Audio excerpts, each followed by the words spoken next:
baseado nisso. Então, por que eu perguntei se é castelo ou igreja? Porque, originalmente, o maçom é o construtor, né? Eles são os construtores. Inclusive, em português, a gente fala maçom, a palavra já remete à sociedade secreta. Mas em inglês, quando você fala mason ou stone mason, você tá falando do cara que é pedreiro. Você tá falando do construtor, entendeu? Uma palavra padrão. Inclusive, tem um filme do Robin Hood, eu não me lembro qual foi. Várias versões. Eu acho que é com o Russell Crowe. Russell Crowe fazendo o papel do Robin Hood. Tá. Nesse filme, no final do filme, ele fala assim... E a gente sabe que é a história do cara que, teoricamente, rouba do rico pra dar pobre, Achei né? aqui, viu, Daniel? No Palácio Histórico de Quinta da Regaleira tem o Poço Iniciático que se projeta 27 metros para dentro da terra. E aí tem tudo... É tudo simbólico. Eles deviam fazer iniciações ali, né? Com certeza, com certeza. Então... E é uma torre invertida, né? Com símbolos da maçonaria. Entendi. É aquele negócio de você ir até o... Sim, até mergulhar. Tem a ver com o rito de Abramelin também. De você descobrir enfrentar os seus medos, né? Descobrir o seu anjo da guarda. Vê se acha a foto, coloca aí... Poço Iniciático, Quinta da Regaleira, uma foto de cima, assim, que mostra todos os degraus, assim, né? Sim. Então, nesse filme do Robin Hood, no final do filme ele fala, eu lembro em inglês, ele fala, my father was a stone mason, né? Aí ele tá falando, meu pai era um pedreiro. Mas, na verdade, aquilo ali já é meio um código, né? Será? Claro, pô. Ele tá falando meio que meu pai era maçom. Então, o que ele tá querendo dizer? Eu sou de um grupo que se rebela contra a tirania dos reis. Contra a ordem. E a gente sabe que, em certos sentidos, as sociedades secretas tinham esse propósito, né? Às vezes, uma sociedade secreta ela precisa existir quando um governo vira tirânico e o cara precisa montar um jeito de tentar resolver aquilo. Tem que ser na moita, né? Verdade. É igual a Inconfidência Mineira, né? Pra quem conhece a história. Né? Olha lá. Interessante pra caramba, hein? Vai descendo e vai tendo as etapas, né? E vai ficando mais úmido. Sim. Aí lá embaixo tem vários corredores iluminados por tochas, quer dizer, hoje em dia é luz artificial, né? Você chegou a descer ali? Fui tudo lá. Aí tem todo um significado. Os caras trouxeram um monte de concha e coisas do mar. Entendi. Cara, é muito louco isso daí. Interessante. Tava tentando ver o número de andares que tem ali. São 27... Cadê? 27 metros, mais os andares eu não lembro. Mas tem muita coisa assim... número de degraus, número de... tudo essas janelinhas. Preciso. Tudo preciso. Tudo uma simbologia. A numerologia é importantíssima para eles, né? Não só porque os caras eram engenheiros e arquitetos, né? Então o número, né? Os cálculos têm que ser precisos, mas a parte mística do número também, que vem desde o Pitágoras, né? Aí você vê também, por exemplo, filmes como O Código da Vinci, Sim. que trata muito também de sociedade secreta da Igreja Católica. Trata do Opus Dei, né? Tem o Silas, que é aquele albino, né? A Opus Dei... Que é o Paul Bettany, que é o ator, né? Que é o Visão, que fez o Visão na Marvel, né? Qual é o significado de ter uma sociedade secreta dentro da Igreja Católica? Ela é oficial ou é offside? Assim, uma coisa então, a Opus Dei, eu tenho o entendimento que ela é um negócio mais clandestino, não clandestino, mas escondido, né? Sei. Eu sei que eles começam com reuniões culturais. O cara vai para um lugar, um centro cultural, estudar literatura, história medieval. Daqui a pouco ele é convidado, né, para entrar para o Opus Dei.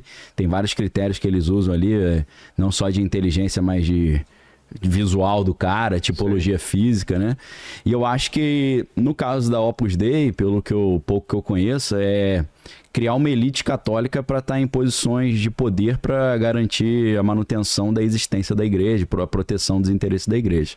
Falam também de áreas secretas lá no Vaticano. Também. Falar, né? Tem vários palácios que ninguém entra. Que a gente nem faz subsolo muito... A cidade de Roma já, livros né? Sim, a Biblioteca do Vaticano. Aí entra os jesuítas também, né? Por quê? No caso dos jesuítas, o Inácio de Loyola, o objetivo deles ali era conter o avanço do protestantismo, né? Em 1517 teve a Reforma Protestante lá com Lutero. E aí sinal vermelhaço, né, para a Igreja Católica. Sim, aí eles ficam preocupados, né? Perdem membro, perdem credibilidade. Não credibilidade, mas hegemonia, prestígio, influência. E aí... o Inácio de Loyola, que era um cara reformado do exército, né? Que, segundo alguns autores, já tinha participado de uma sociedade secreta na Espanha, né? Porque ele era espanhol. O nome dele original é Íñigo López. Acho que eu sou até parente dele, né? Íñigo López, o nome dele em latim, Inácio de Loyola. O Inácio de Loyola, segundo alguns autores, ele foi membro de uma ordem chamada Los Alumbrados. que é os Iluminados. Ah, tá. E não é por acaso que depois você vem os Illuminati e o Iluminismo, né? Exato. Não é coincidência, não. Illuminati tem a ver com o iluminismo? Tem a ver com o Iluminismo e tem a ver com os Los Alumbrados também. Não sabia. Então, porque o objetivo dos Los Alumbrados na antiga Espanha era resistir à tirania do rei da Espanha, né? Entendi. Então, muita sociedade secreta tem essa ideia da resistência, resistir contra um tirano. Na verdade, a própria filosofia surge assim, né? A filosofia surge com os caras tentando desconstruir o poder dos reis. Esse quem é? É o Inácio de Loyola, né? Ah, tá.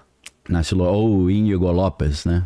Acho que pouca maioria das pessoas não sabia que ele tinha um nome espanhol, né? Total. Então, a sociedade dos Iluminados, os Alumbrados, eles foram perseguidos, né, pelo rei da Espanha e tal, porque eles estavam tentando derrubar o rei. E aí, acho que ele teve essa experiência lá, né, e ele usou um pouco dessas estratégias dos Alumbrados nos jesuítas. Porque os jesuítas, em muito sentido, não apenas eles tentaram ganhar dos protestantes evangelizando o mundo inteiro, né? A gente sabe que os primeiros cristãos que vieram aqui eram os jesuítas, né? Primeiro o ocidental que o japonês viu foi um jesuíta, pô. Ali, final dos anos 1500. Inclusive, por causa dos jesuítas querendo chegar nos rincões do mundo antes dos protestantes, tem várias palavras no japonês que vêm do português. Por exemplo? Por exemplo, a mais famosa, arigato. Arigato vem de obrigado, né? Arigato. Eles ouviam o cara falando obrigado, arigato. Ah, arigato. Olha, Lene, aprende essa daí, Lene. Arigato. Então, assim, a primeira estratégia dos jesuítas era: vamos conquistar o mundo primeiro que os protestantes. A segunda era: vamos nos disfarçar.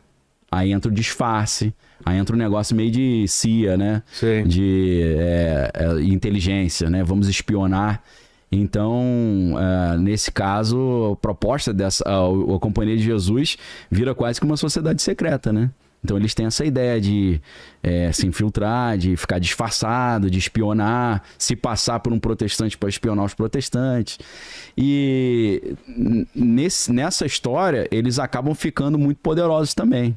Porque eles conquistam o mundo e eles estão impregnados em todos os setores do poder. Verdade. Disfarçados, né? Claro. Então os caras não sabiam quem que era jesuíta, quem não era. E aí o que acontece? Num determinado momento o Papa também, assim como tinha feito com os templários, decidiu acabar com os jesuítas. Também? Aí foi uma encrenca terrível, né? Acabou, os jesuítas foram tornados ilegais. Aí nesse período, é claro que os jesuítas vão pensar: a gente precisa montar um plano para voltar ao poder, né? No meio dessa confusão toda, em 1776, lá na Bavária, onde hoje é a Alemanha, na época não era Alemanha ainda, tem um jesuíta professor de direito canônico, que é o Adam Weishaupt, que aí ele monta uma ideia de o seguinte: olha, a gente precisa derrubar esse antigo regime aí das monarquias europeias e criar um governo mais republicano, mais democrático. E aí ele cria o grupo A Ordem dos Iluminados da Bavária, os Illuminati, com essa proposta, né? Vamos juntar pessoas poderosas para a gente derrubar esse antigo regime, né? Dessas monarquias tradicionais. Só que aí o plano foi descoberto, porque um cara estava indo de cavalo de uma cidade para outra levar o plano, aí cai um raio em cima do cara. Porra. É uma história meio lendária, assim. Aí o cara morreu eletrocutado, os documentos caíram no chão, aí a polícia da Bavária viu, prendeu os caras. Aí um pessoal desse que sobrou foi para a Itália. Na Itália eles passaram esse conhecimento para um cara chamado Giuseppe Mazzini, que foi ali considerado pai da máfia. A máfia tem uma estrutura de sociedade secreta também, uma estrutura iniciática, para a máfia italiana principalmente. E na França também eles continuaram esse trabalho. E aí eles divulgavam essas ideias republicanas democráticas por meio da filosofia iluminista, né?